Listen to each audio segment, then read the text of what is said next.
मित्रांनो, तुम्हाला संजू राठोडची स्टोरी माहिती आहे का? एक ब्रेकअप, एक मोबाईल आणि 0 व्ह्यूज. पण आज त्याच मुलाच्या गाण्यावर जग नाचतंय. गुलाबी साडी आणि लाली लाल लाल दिसते मी भारी राजा फोटो माझा काढ. ही आहे संजू राठोडची स्टोरी, जी तुम्हाला पूर्णपणे शॉक करेल. व्हिडिओ शेवटपर्यंत नक्की बघा, कारण संजू राठोडची ही स्टोरी तुम्हाला खूप मोटिवेट करेल. जळगावच्या एका छोट्याशा तांड्यावर, जिथे स्वप्न पाहणं हे वेगळं मानलं जातं, तिथून संजूचा प्रवास सुरू झाला. खिशात पैसे नसताना आणि हातात कोणतंही पाठबळ नसताना इंजिनिअरिंग सोडून संगीताचं वेळ जपणं सोपं नव्हतं. रात्र रात्र जागून लिहिलेले रॅप आणि लोकांनी उडवलेली मस्करी पचवत तो नाशिकच्या गल्लीबोळात संघर्ष करत राहिला.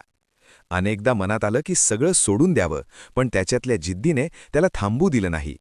आज आपण जो स्टार पाहतोय, त्यामागे रक्ताचं पाणी करून आणि अपमान गिळून रचलेला एक भक्कम पाया आहे. घरच्यांना वाटलं पोरगा साहेब होईल, पण पोराच्या डोक्यात रॅपचं खूळ होतं. सुरुवातीला लोक हसायचे, अरे मराठीत कोण रॅप ऐकणार? पण संजूने हार मानली नाही. एका ब्रेकअपने त्याला पेन उचलायला लावलं आणि भावना कागदावर उतरल्या. तेव्हा कोणालाच माहीत नव्हतं की हाच मुलगा मराठी म्युझिकचे दिवस बदलणार आहे. मग आलं नऊवारी पाहिजे आणि महाराष्ट्राला नवा स्टार मिळाला. मला बंगला नको गाडी पाहिजे राजा, मला नऊवारी साडी पाहिजे. पण 2024 मध्ये आलेल्या गुलाबी साडीने तर मर्यादाच ओलांडल्या. बॉलिवूडपासून ते रशियापर्यंत प्रत्येक रीलमध्ये संजूचाच आवाज घुमतोय. गुलाबी साडी आणि लाली लाल लाल दिसते मी भारी राजा फोटो माझा काढ. आज संजू फक्त गायक नाही, तर एक ब्रँड आहे. त्याचं यश म्हणजे कौशल्य आणि जिद्द यांचं परफेक्ट कॉम्बिनेशन आहे. बघा, नशिबाचा खेळ कसा असतो.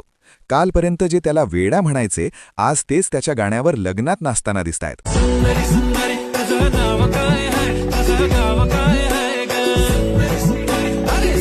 संजूने सिद्ध केलं की तुमची भाषा कोणतीही असो, जर कलेत दम असेल तर जग तुमचं आहे. संजू राठोडचा हा प्रवास तुम्हाला आवडला असेल तर व्हिडिओ लाईक करा आणि पुढचा व्हिडिओ कोणाचा पाहिजे हे कमेंटमध्ये सांगा. आणि अशाच धमाकेदार व्हिडिओसाठी आपल्या चॅनलला आत्ताच सबस्क्राईब करा. भेटूया पुढच्या व्हिडिओमध्ये.